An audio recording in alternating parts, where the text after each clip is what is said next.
should really get out of the killing chamber. It's not good for you. So, like I said, I've been doing a lot of resource gathering off camera, and I think I am pretty much ready to build the Guardian farm. Now, I mentioned a couple times in the past that I had a design that I was curious or interested in trying out. It turned out to be a lot more difficult than necessary. There it is. As in, it would potentially create a lot of lag, and so it's not in a place where I feel comfortable using it. Oh, I just realized I'm very vulnerable. So I decided to go with a design from another channel, and the channel is Logical Geek Boy. I really liked his design. In fact, it pretty much already utilized one of my favorite things I wanted to implement, which is building a farm without needing to really remove anything. No water removal, and only like this top part right here for the temple removal. Now I probably should go get some invisibility potions, because this is going to be really hard without it. Either way, whether for me I start right now or later, let's go ahead and get building this Guardian farm.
Alright, we've been AFK here for how long? Just over an hour. So let's see how well we did. We're at y equals 186 to optimize this thing. And I'll for sure put a link in the description, a step-by-step tutorial. But let's see. Here we go, and oh my goodness. Okay, so it looks like 1, 2, 3, 4, 5, 6, 7, 8, 9... just over 9 stacks of sea lanterns. That's pretty good. I think that's pretty good. At least this is my first Guardian farm I've ever made, so to me, that's perfect. That's amazing. Now, one of the other main things I wanted to do today, now that I've made the Guardian farm, I want to make a Guardian shop. So I'm here in the shopping district and am scoping out potential place. Oh. There goes, is that Kurt? So the red wool here, ooh, one second. There is a trader and I want whatever he has. Actually, I haven't seen the wandering trader at my base for a while now. And so I want to get a bunch of his heads for different purposes, different builds. So I'm actually surprised to see him. Looks like I found a couple of friends. Wonder what they're up to. Friz, if you can get on top first time, there's 2 diamonds in it. Without circling it. These are the nerds in their natural habitat, trying to get themselves impaled on big rocky spikes. Well, I guess I gotta take a shot at this. Let me lower my view distance so that I have a little less Lag, there we go. And...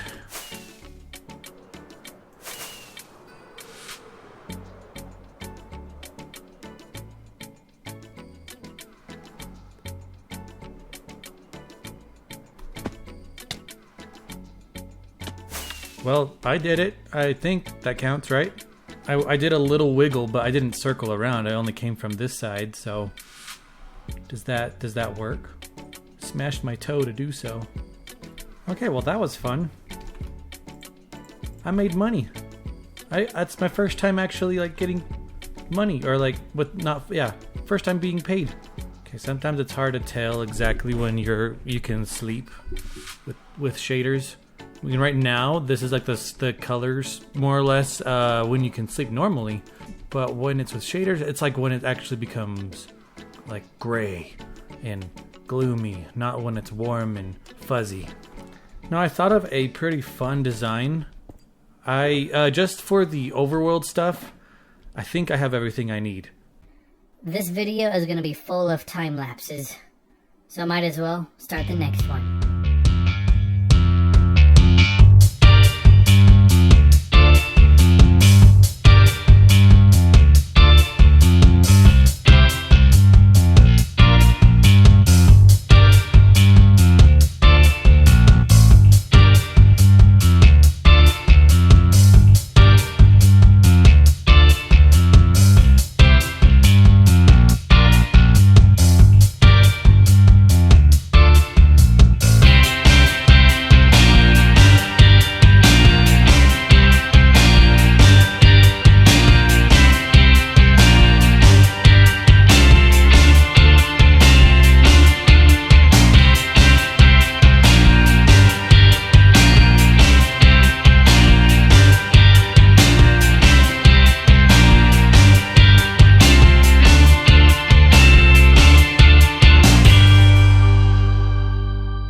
I think I'm going to call this the Creeping Guardians store.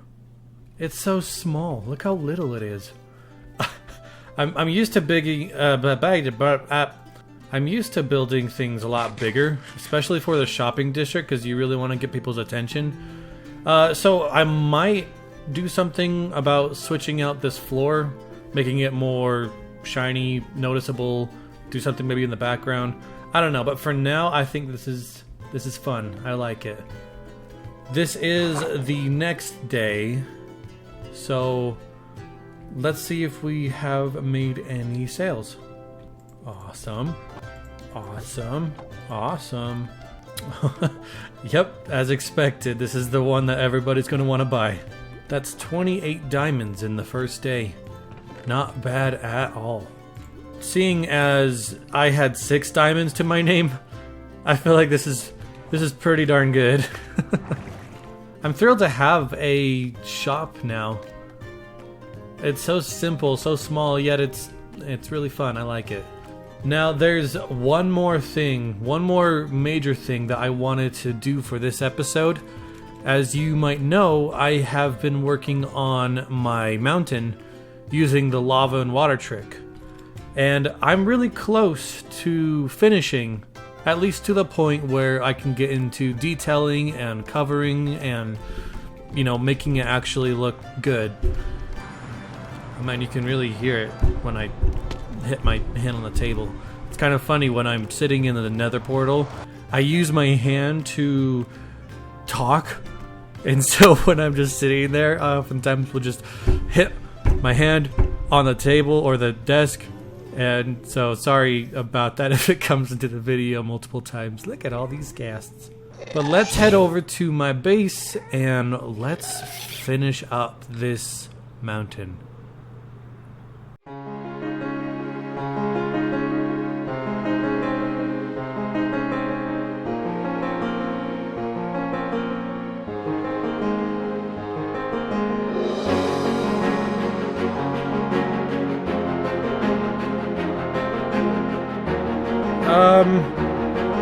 Corrupted file. Oh, no.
have it. We are now done with the beginning of this mountain. In no way are we anywhere near being close to being done. In fact, I don't even think we're near halfway or anything like that. This is gonna be still quite a momentous... Is that the word?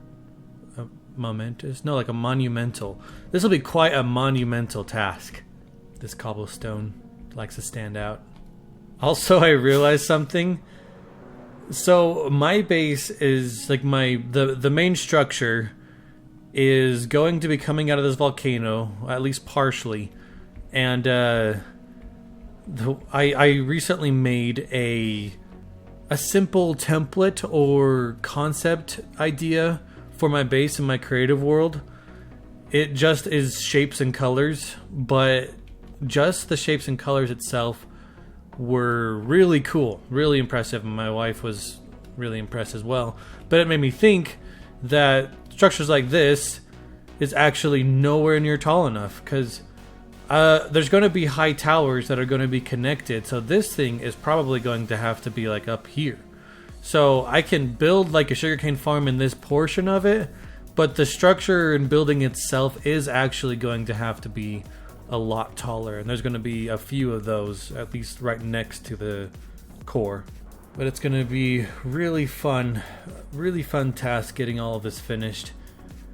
One of the probably the first thing I'm going to do actually is in certain parts like this, you'll notice that there's an overhang. Oh, hi. Most of them are going to say, like here, that this is an ocean.